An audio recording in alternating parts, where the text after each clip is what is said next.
तो अब आपको बताते हैं कि इस पूरे विश्व में, इस पूरी पृथ्वी के ऊपर अगर कोई भी ये कहता है कि मैं कल की अवतार हूं, और कोई भी ये मानता है, उनको मानने वाला, कि हमारा गुरु, हमारा सतगुरु, हमारा शंकराचार्य, हमारा महंत कल्कि है, जिन लोगों ने कल्कि के नाम से धंधे शुरू कर रखे हैं, किसी के भी मस्तिष्क पे जो धार्मिक नेता है, धार्मिक, क्योंकि यहां पे स्पिरिचुअलिटी की बात हो रही है, यहां पे उस सायरन की बात हो रही है, जो हिंदू धार्मिक नेता होगा, जो गुरु होगा, जिसके विषय में कहा जाता है कि वो कल्कि है, वो जन्म ले चुका है, कोई कहता है वो प्रकट हो चुका है, कोई कहता है वो अपना काम भी शुरू कर चुका है, उसकी सबसे पहली पहचान आप रूपा आनंद जी कह लीजिए, वैसे भविष्यवाणी तो नास्तेदमस जी की है, इन्होंने कॉपी की है, इनको नहीं पता था इन बातों का। तो उसकी पहचान इन्होंने बताई कि जो आंखों की दोनों बोहें हैं उनके मध्य वी का निशान होगा, अर्ध चंद्रमा का निशान होगा। तो अब वीडियो आगे जो बनने जा रहा है, अब यहां से मुझे सारे प्रमाण आप लोगों को दिखाने पड़ेंगे। मैं बहुत सारे लोगों का नाम बताऊंगा, लेकिन फिट किसके ऊपर बैठेगा ये आपने डिसाइड करना है।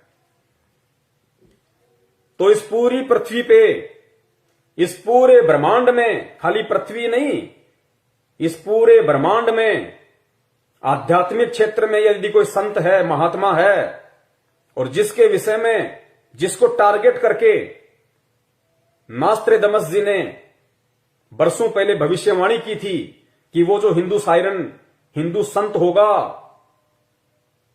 जिसका पूरे विश्व पे एक छत्र राज होगा, जिसको पूरी दुनिया पूजेगी, और जो पूजने के लायक है, जिसका एक झंडा होगा, जिसकी एक भाषा होगी,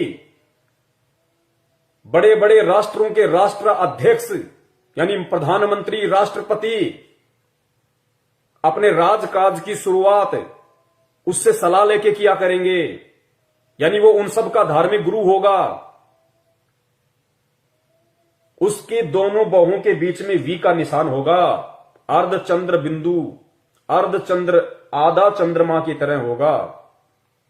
और इस पूरे विश्व में अगर ये पहचान किसी आध्यात्मिक संत, महंत या गुरु के ऊपर फिट बैठती है, पूरे विश्व में वो केवल एक ही महापुरुष है।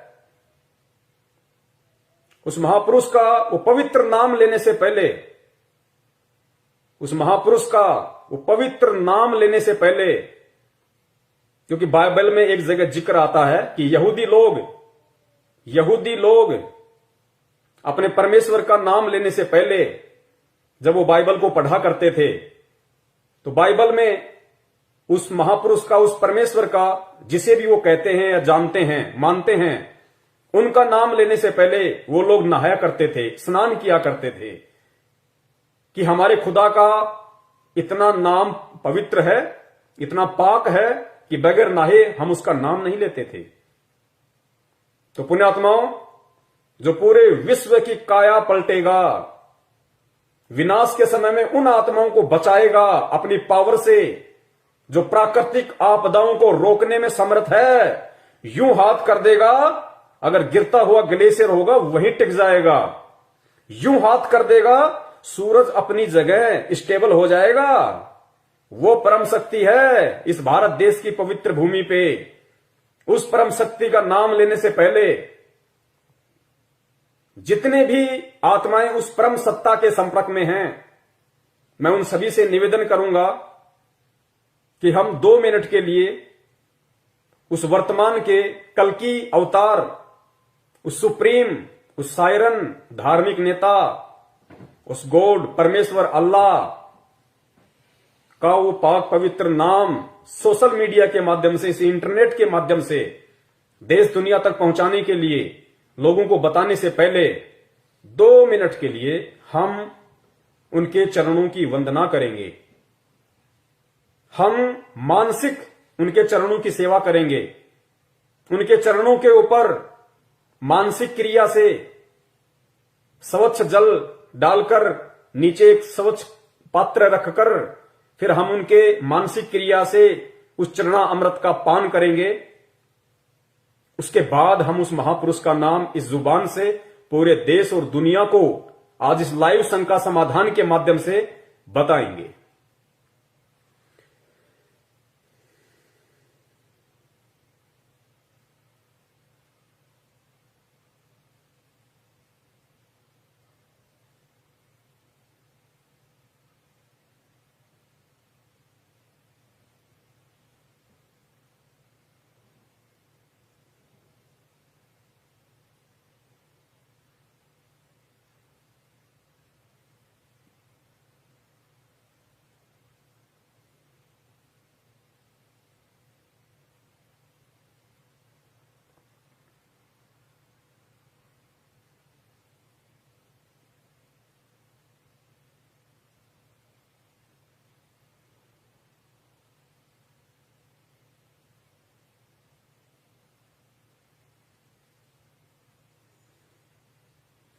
जय जगत गुरु, जय भारत। तो पुण्यात्माओं, मेरे भाई और बहनों, आज का ये लाइव प्रोग्राम देखने वाले आप सभी मेरे मित्रों, मैंने पहले कहा था श्री रामचंद्र जी त्रेता युग में आए थे तो कोई जानवर बन के नहीं आए थे, इंसान के रूप में आए थे, सर पे सींग लगा के नहीं आए थे। लेकिन उस समय वो विष्णु जी थे, विष्णु जी के अवतार थे। लेकिन इतिहास उठा के देख लो, क्या त्रेता युग में जिस समय वे धरती पे मौजूद थे, क्या किसी ने उनको भगवान विष्णु का अवतार माना? क्या किसी ने उनको भगवान की दृष्टि से देखा? किसी ने नहीं देखा। लोगों ने उनके साथ में वैर भाव किया। खुद उन्हीं के परिवार की उनकी एक सौतेली मां ने अपने पुत्र भरत को राजगद्दी प्राप्त करवाने के लिए उनको 14 वर्ष का या 12 वर्ष का जो भी था, उनको वनवास दिलवा दिया, जंगल में भटकने के लिए मजबूर कर दिया। क्या खुद उनका परिवार, क्या खुद उनकी सौतेली मां उनको भगवान मान पाई? ये इस बात का सबूत है, प्रमाण है कि खुद उनके घर वाले ही उन्हें भगवान नहीं मानते थे। रावण अगर उन्हें परमात्मा मानता, भगवान मानता, विष्णु का अवतार मानता, तो रावण को यह भी पता होना चाहिए था कि भगवान विष्णु की पत्नी उसकी मां के समान है। लेकिन उस दुरात्मा ने श्री रामचंद्र जी को विष्णु भगवान का अवतार नहीं माना और सीता जी का अपहरण किया। अयोध्या वासियों ने केवल एक अच्छा राजा माना, भगवान नहीं माना। द्वापर युग में आ जाइए, श्री कृष्ण जी, क्या जिस समय वो धरती पे 200 वर्ष तक रहे, क्या किसी ने उनको भगवान माना? क्या किसी ने उनको विष्णु माना? क्या किसी ने उनको विष्णु का अवतार माना? जरासीन, काल्यावन, पूतना, पता नहीं कितने नाम आपको अच्छे से पता होगा। सबने उनके साथ में वैर भाव किया, लड़ाइयां की। खुद का मामा दुश्मन हो गया। क्या खुद का परिवार उन्हें परमात्मा मानता था, विष्णु का अवतार मानता था? नहीं माना। लेकिन आज इतने वर्ष बीत जाने के बाद घर घर में उनकी पत्थर की मूर्तियां बना के उनको पूजा जाता है। उनसे कुछ मांगने की दृष्टि से अगरबत्तियां जलाई जाती हैं, अरदास की जाती है, मन्नतें मांगी जाती है।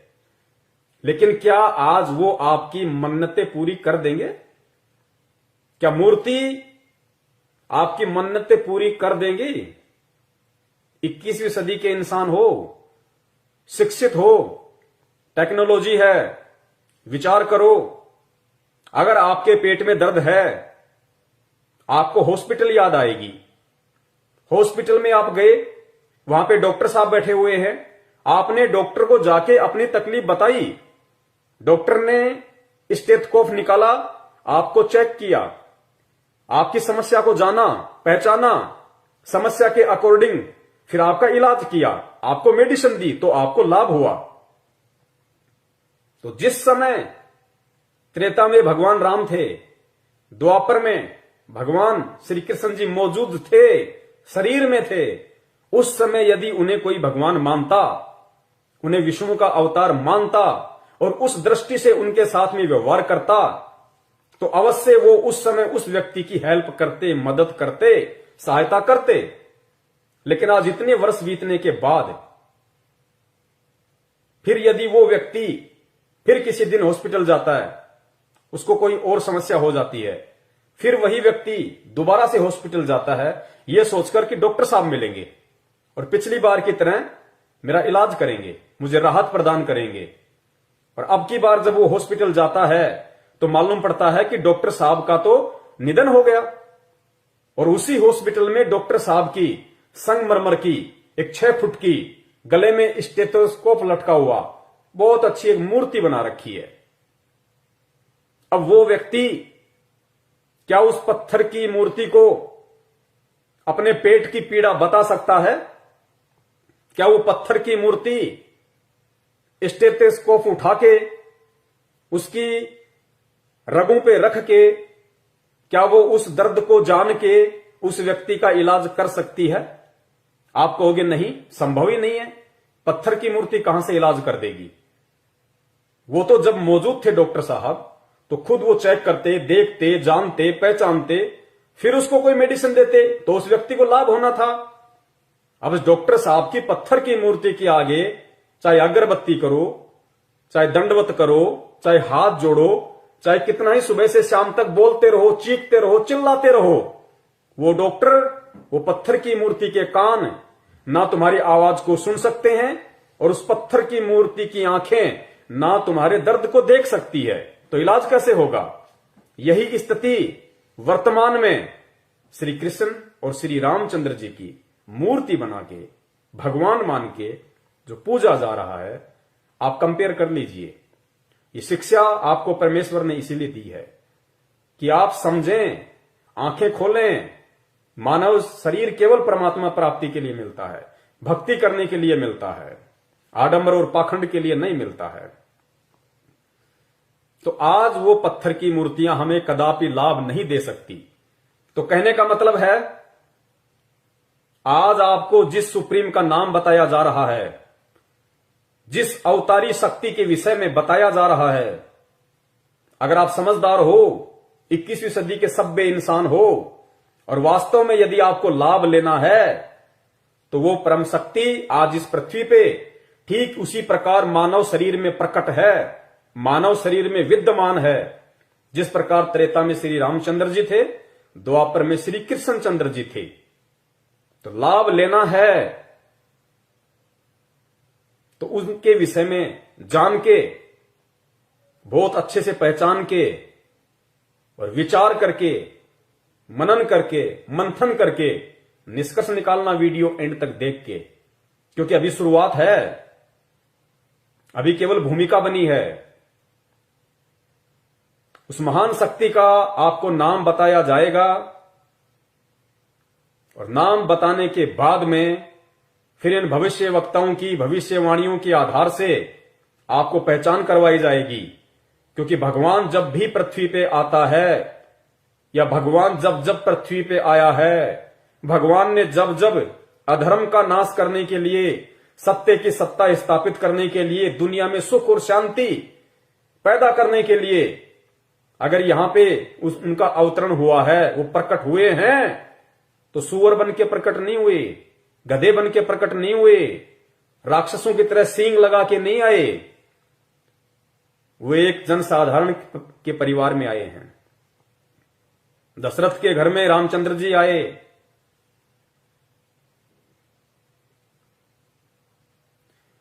और द्वापर युग में नंद जी के घर पे श्री कृष्ण जी आए। इसी प्रकार वो परम शक्ति जैसी लीला विष्णु अवतार उन महापुरुषों ने की, वैसी ही लीला एक जन साधारण की तरह वो परम शक्ति जो ब्रह्मा विष्णु महेश से असंख्यों गुना ज्यादा पावरफुल है, वो आज इस पृथ्वी पे मौजूद है, जिसका गुणगान चारों वेद करते हैं। गीता जी जिसकी महिमा का गुणगान करती है, वो महापुरुष आज इस पृथ्वी पे प्रकट है, जिसे इन भविष्य वक्ताओं ने कल्कि का नाम दिया है, वर्तमान समय वाले कल्कि का नाम, कि वो आ चुका है, अपना काम शुरू कर चुका है। और प्रथम पहचान के रूप में रूपा आनंद जी ने नास्त्रेदमस की भविष्यवाणी का हवाला देते हुए और उत्तराखंड के सभी साधु संतों की मीटिंग के बाद में जो पहचान बताई गई कि वो जो कल्कि होगा, जो महापुरुष होगा, जो अवतारी शक्ति होगी, जिसके बराबर कोई भी समर्थ नहीं होगा,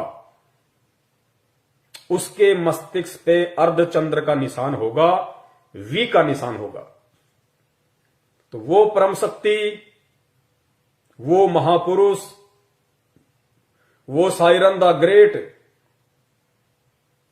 वो नास्त्रेदमस का हिंदू नेता, वो ब्रह्मा विष्णु महेश दुर्गा और काल का पालक, जो उनका भी पेट भर रहा है, और जो आज एक सामान्य व्यक्ति की भूमिका में इस भारत देश की पवित्र भूमि पे प्रकट है, उनके चरण कमल इस पृथ्वी को स्पर्श कर रहे हैं। वो परम शक्ति गांव धनाना, जिला सोनीपत, हरियाणा, और उस परम शक्ति का नाम है परम पूज्य परम पिता परमेश्वर, सारी सृष्टि के रचनहार, कुल मालिक कबीर साहेब सतगुरु रामपाल जी महाराज। बंदी छोड़ सतगुरु रामपाल जी महाराज की जय हो। ये है वो परम शक्ति, वो अखिल ब्रह्मांड का स्वामी, वो जगत गुरु, वो नारायण, जिसकी कथाएं भगवान विष्णु को केंद्रित करके सुनी और सुनाई जाती हैं, जिसकी महिमा का गुणगान हिंदू धर्म के चारों पवित्र वेद करते हैं, मुसलमान भाइयों की कुरान शरीफ करती है, सिखों का गुरु ग्रंथ करता है। वो महापुरुष, वो परम शक्ति, वो परम सत्ता, वो साइरन द ग्रेट, वो भविष्यवाणियों में भविष्य वक्ताओं का कल्कि, वो सुप्रीम पावर, वो सुप्रीम गॉड, जिसे राम कह लीजिए, खुदा कह लीजिए, अल्लाह कह लीजिए, वाहि गुरु कह लीजिए, वो परम सत्ता परम पूज्य सतगुरु रामपाल जी महाराज जी हैं। अब आगे आपको एक एक पॉइंट के आधार पे, इन भविष्य वक्ताओं की भविष्यवाणियों के पॉइंट के आधार पे साबित किया जाएगा, क्योंकि कहते हैं कि हाथ कंगन को आरसी क्या और पढ़े लिखे को फारसी क्या।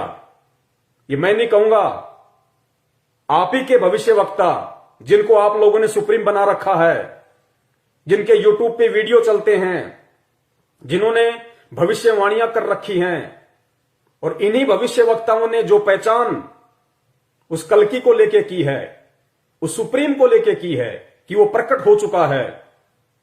एक एक पॉइंट, एक एक बात सोने की तरह परम पूज्य सतगुरु रामपाल जी महाराज जी के ऊपर सोने की तरह खरी उतरेगी, खरी सह सबूत प्रमाणित।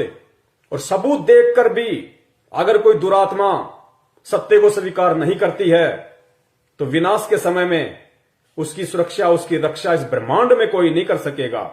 क्योंकि अगर एकमात्र रक्षक, संरक्षक इस पृथ्वी पे यदि मानव जाति का कोई होगा, केवल परम पूज्य सतगुरु रामपाल जी महाराज जी होंगे, जो स्वयं साक्षात पूर्ण ब्रह्म परमेश्वर कबीर साहिब जी हैं। स्वयं कबीर परमेश्वर हैं। भगवान आएगा सींग लगा के नहीं आएगा। और गीता जी में कहा गया है कि अर्जुन, अगर तुझे पूर्ण संत की, तत्वदर्शी संत की पहचान करनी है, अपना आत्म कल्याण, अपना उद्धार करवाना है, तो उसकी पहचान सिर्फ ज्ञान से होगी, बाह्य आडंबरों से पहचान नहीं होगी। जटा रखवाली, किसी ने बिल्कुल खोपड़ी बिल्कुल सपाचट करवा रखी है, किसी ने मूछें करवा रखी है, किसी ने दाढ़ी करा रखी है, गले में बड़ी बड़ी मालाएं पहन रखी हैं, कानों में बड़े बड़े कुंडल पहन रखे हैं, या कोई नंगा फिरता है, कोई आधे कपड़े पहन के फिरता है, ये पहचान परम संत की नहीं होती। उस परम संत की, जो स्वयं पूर्ण परमात्मा कबीर साहिब जी होते हैं, उनकी पहचान सिर्फ और सिर्फ ज्ञान से होगी। कौन से ज्ञान से? जो पवित्र गीता जी में वर्णित है, जो पवित्र चारों वेदों में वर्णित है, जो पवित्र मुसलमान धर्म की कुरान शरीफ में वर्णित है, जो पवित्र गुरु ग्रंथ साहिब जो सिखों का है उसमें वर्णित है। बाइबल में जिसकी पहचान है, केवल वही एकमात्र परम सत्ता, परम शक्ति, सुप्रीम सायरन, कल्कि, उनको कुछ भी कह लीजिए, क्योंकि सारी उपमाएं केवल उस परम पिता परमेश्वर के लिए हैं, जो परम पूज्य सतगुरु रामपाल जी महाराज जी के रूप में धरती पे प्रकट हैं। तो वो जो अर्धचंद्र की जो बात कही गई है, वी फॉर विक्ट्री की जो बात कही गई है, इस पूरे ब्रह्मांड में आध्यात्मिक क्षेत्र से जुड़ा हुआ यदि कोई संत, महात्मा, पीर, पैगंबर, कुतुब, ओलिया, काजी, मुल्ला, पंडित, शंकराचार्य, संत, महंत, पादरी, पोप, अगर कोई है इस दुनिया में जिसके मस्तिष्क पे, जिसकी बाहों के मध्य अगर अर्धचंद्र का साइन है, वी का निशान है, केवल वो महापुरुष परम पूज्य सतगुरु रामपाल जी महाराज जी हैं। अपनी आंखों का चश्मा उतार के अच्छे से उनकी फोटो को जूम करके और आंखों से पहले अपने दिल और दिमाग को साफ करके देखना, स्पष्ट दिखाई देगा। प्रमाण आपको दे देते हैं। हालांकि मैं फोटो दिखाऊंगा, आपको साफ दिखाई नहीं देगी। इंटरनेट से देख लेना, यूट्यूब पे देख लेना, गूगल पे देख लेना। लाखों की संख्या में परमपिता परमेश्वर जी के, संत रामपाल जी महाराज जी रूप वाले, स्वरूप वाले इस बॉडी की, इस चेहरे की फोटोएं डली हुई है। आंखों से पहले दिल और दिमाग को साफ करना मत भूलना। स्पष्ट दर्शन देगा परमेश्वर, स्पष्ट दिखाई देगा। सुनिए, परमपिता परमेश्वर सतगुरु रामपाल जी महाराज जी ने अपने सत्संगों में बहुत समय पहले ही इस बात का जिक्र कर दिया था। अपने बच्चों को दृढ़ता देने के लिए, अपनी पहचान करवाने के लिए नास्त्रेदमस की इसी भविष्यवाणी को पढ़ा के, जिक्र करके सुन लीजिए। 1999 में ये क्या बोला गया है कि एक ऐसे व्यक्ति ने जन्म लिया है जिसकी अकेले ही उत्पादित शक्ति किसी भी शक्ति संपन्न राष्ट्र के बराबर होगी। वह एक भाषा, एक संस्कृति, एक धर्म की आचार संहिता सर्जन करेगा। यहां देखिएगा 43 पृष्ठ पे यहां लिखा है कि दिव्य देहधारी पुरुष ने जन्म लिया है। वे सबके मन में प्रसन्नता भरेंगे, दुनिया भर के कष्ट दूर करेंगे।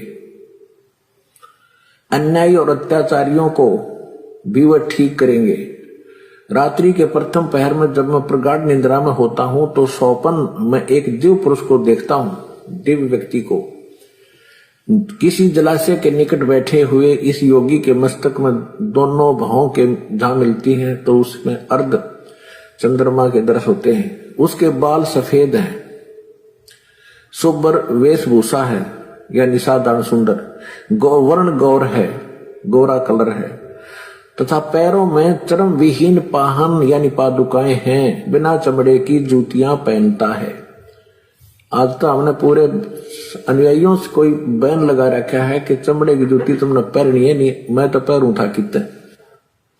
देखिए, परमपिता परमेश्वर जी ने, जो दुनिया का सायरन है, दुनिया की नजरों में कल्कि है, महापुरुष है, उन्होंने अपने बच्चों को सत्संग के माध्यम से काफी वर्ष पहले ये संकेत कर दिया था, इशारा कर दिया था, नास्त्रेदमस जी की भविष्यवाणी का जिक्र करते हुए।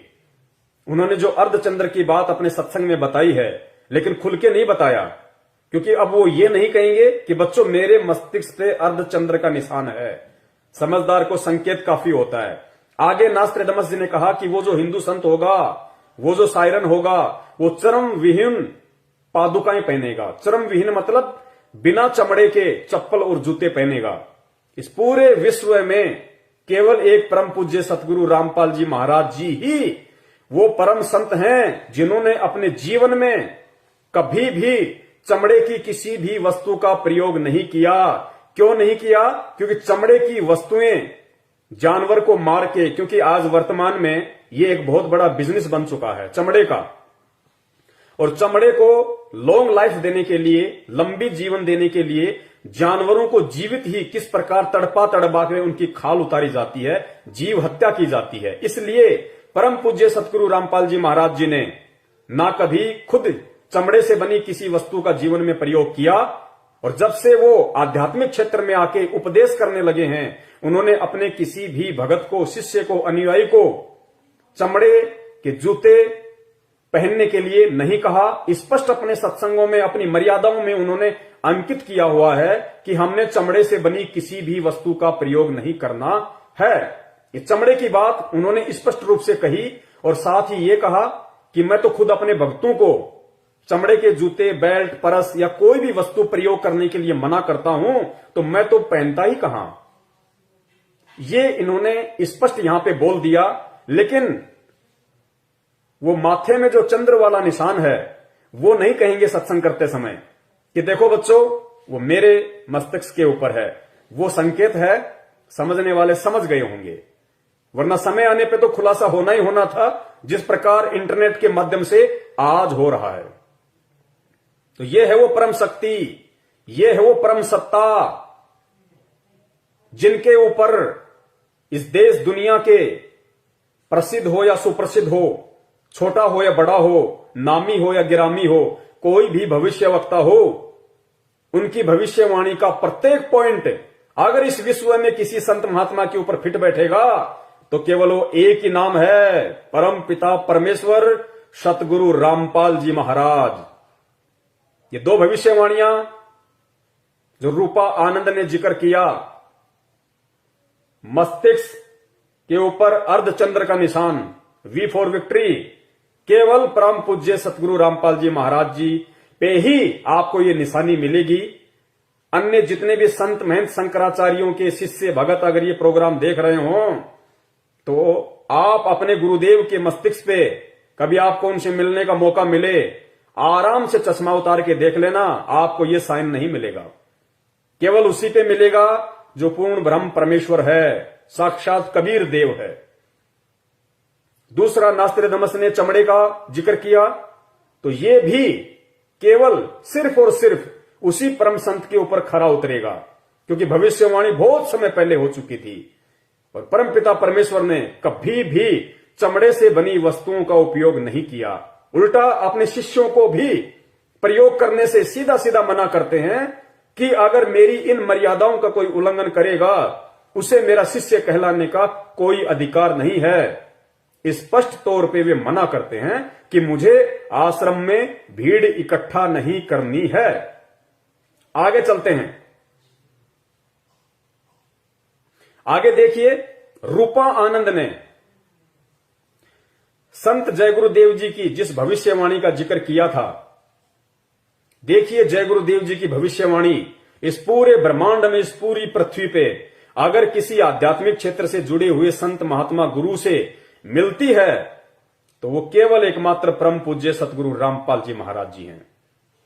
8 सितंबर 1971 को ये पूरी दुनिया जानती है, शाकाहारी बाल संघ जो पत्रिका है, आज से लगभग 50 वर्ष पहले जो छपने लगी थी, जय गुरुदेव पंथ के मेरे भाई बहन अच्छे से जानते होंगे इस बात को कि संत तुलसीदास जी ने शाकाहारी बाल संघ एक पत्रिका निकाली थी और उन्होंने जितनी भी भविष्यवाणियां की वो भविष्यवाणियां उस समय उन पत्रिकाओं में लिखी जाती थी, उनका प्रचार प्रसार किया जाता था। और जय गुरुदेव जी की जो एक भविष्यवाणी है उसके विषय में आध्यात्मिक क्षेत्र से जुड़े हुआ लगभग प्रत्येक व्यक्ति परिचित है।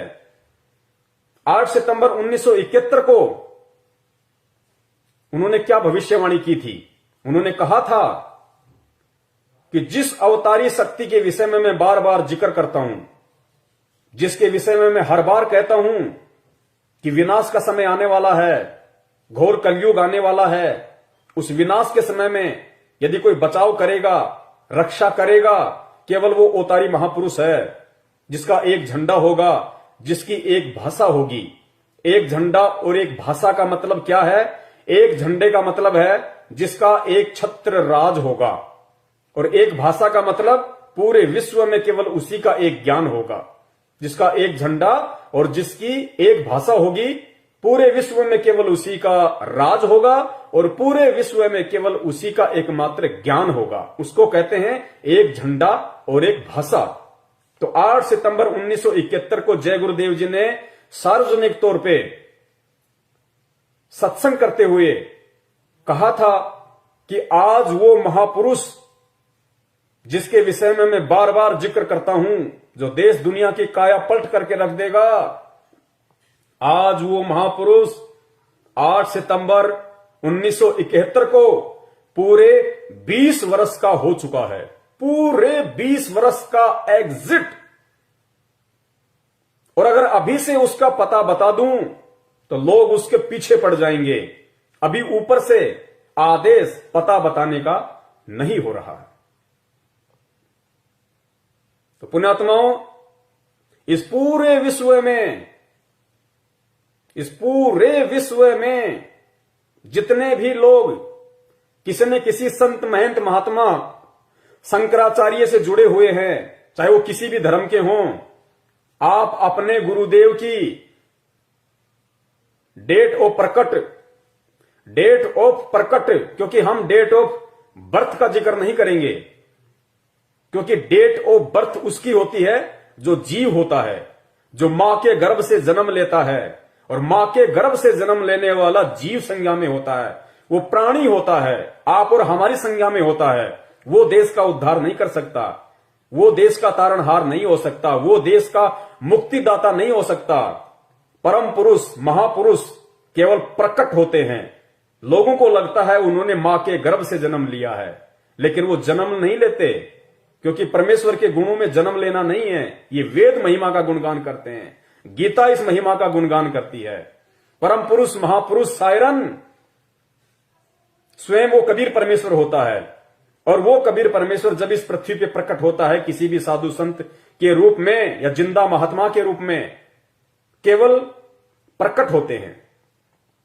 तो संत रामपाल जी महाराज जी की आप लोगों की नजरों में, क्योंकि जब तक आपको ज्ञान नहीं है तब तक आप डेट ऑफ बर्थ ही बोलेंगे, और जिसे ज्ञान हो गया वो बोलेगा डेट ऑफ प्रकट।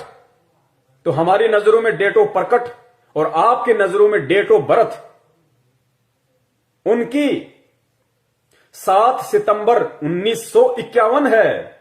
7 सितंबर 1951, जिसके विषय में जय गुरुदेव पंथ के संत तुलसीदास जी ने डंके की चोट पे पूरी देश दुनिया के सामने खुले तौर पे जो सत्संग करते थे, उन्होंने कहा था कि वो परम पुरुष, क्योंकि जय गुरुदेव जी एक संत थे, आध्यात्मिक क्षेत्र से जुड़े हुए थे, पूर्व जन्म की भक्ति उनके पास में थी, और परमात्मा ने पृथ्वी पे आने के बाद अपनी उपस्थिति दर्ज करवानी थी। ये भविष्यवाणियां करवा के, क्योंकि आगे चल के फिर ये भविष्यवाणियां कोई बताएगा, कोई समझाएगा कि किस महापुरुष पे फिट बैठ रही हैं। वो हाथी कौन है जिसके कपड़े लोगों ने पहले सीन के तैयार रख दिए, वो हाथी कौन है। सो संत जय गुरुदेव की जो भविष्यवाणी है, जो ये कपड़ा है केवल हाथी पर ही फिट बैठेगा, गधे पे या झोटे पे अगर कोई फिट बैठाने की कोशिश करेगा तो नहीं बैठेगी, मजाक बनवाएगा अपना आने वाले इतिहास में। तो 8 सितंबर 1971 को जय गुरुदेव जी ने कहा था कि वो महापुरुष, वो अवतारी महापुरुष जो पृथ्वी पे प्रकट हो चुका है, वो आज पूरे 20 वर्ष का हो चुका है। तो 8 सितंबर 1971 को यदि कोई 20 वर्ष का हुआ था आध्यात्मिक क्षेत्र से जुड़ा हुआ व्यक्ति, वो केवल परम पूज्य सतगुरु रामपाल जी महाराज हैं।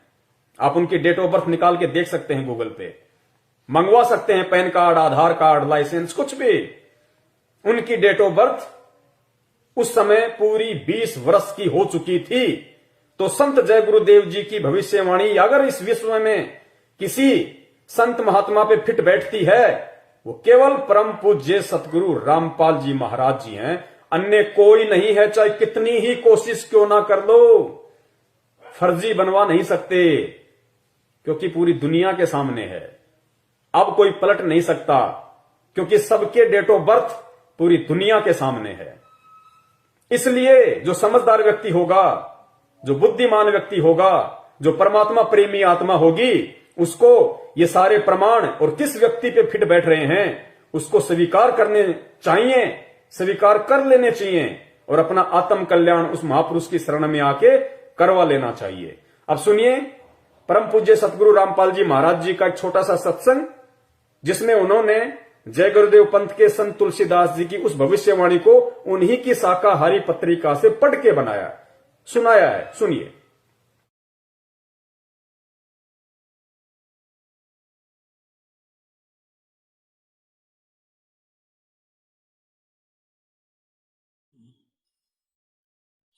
भाई सतगुरु तिलक अजप्पा माला युक्त जटा रखवावे।